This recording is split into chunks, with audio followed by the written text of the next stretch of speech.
Welcome to Behaving Forward with Dr. M. I'd like to ask you a question. What are you responsible for? And when I ask this question in a room full of people, I usually get one of two things: a list of tasks, a list of duties, or lists of people, like my children or my team at work or my spouse. So generate that list for yourself. What are you responsible for? And now I want you to think about it in a different way. But first, I'm going to tell you where this homework assignment reframe comes from. A few years ago, I was sitting with a client. We will call this person Charlie. So Charlie was self-initiated. It was sort of kind of my sweet spot. It was a little bit executive coaching, a little bit clinical psychology. He had a new team, maybe 8 people working for him, and he was a few months in and said, I'm failing at this. I am working 65 hours a week, and I don't think I'm mentoring the right way, and I need some help. So as we did what I call my life scan, where we traveled back and we broke life up into 10-year increments, and we talked about what stays with us over our childhood and adolescence. And it became clear that Charlie had been through quite a bit. Lost his father very young, was the oldest of like 6 siblings.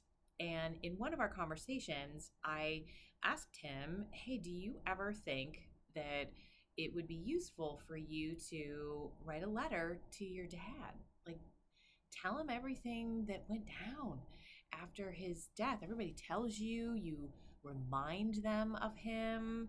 Would it be an interesting exercise to just see, kind of an excavation of what's down in there for you around some of this? And he jumped forward in his chair and said, I could never do that. And I just held the space there for a minute and I watched the wheels turn. And he sat back in the chair and he said, oh my God, I'm taking responsibility for a dead man's emotions. And as we sort of pulled at this, we realized that his reaction was so authentic. Like, I don't want to pressure anybody. He was a classic parentified child. I will take care of everything all the time, even other people's emotions. So one of the things that we did as he left my office was to make a list of, all right, what are you responsible for? And that should be a very short list. What are you responsible to? Now, we are responsible to the roles that we inhabit in our lives. We are responsible to the role that we have in our workplace, in the family systems that we choose to build, in our communities, in the various places in which we embed ourselves. We are responsible to that, but we are not responsible for the stuff past that. Unhooking from the things. It is a way of learning to set boundaries. It's kind of a shortcut because what happens is we talk about boundaries all the time and no one talks about how to actually do it.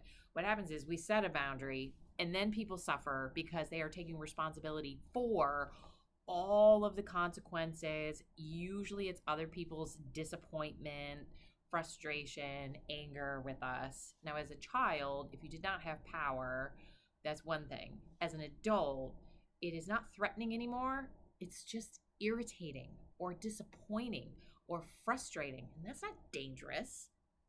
So, what are you responsible for? And can you generate a list of things you are responsible to?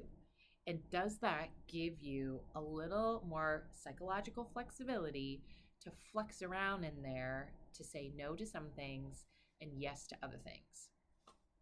Hope you find it helpful. Let me know how it goes.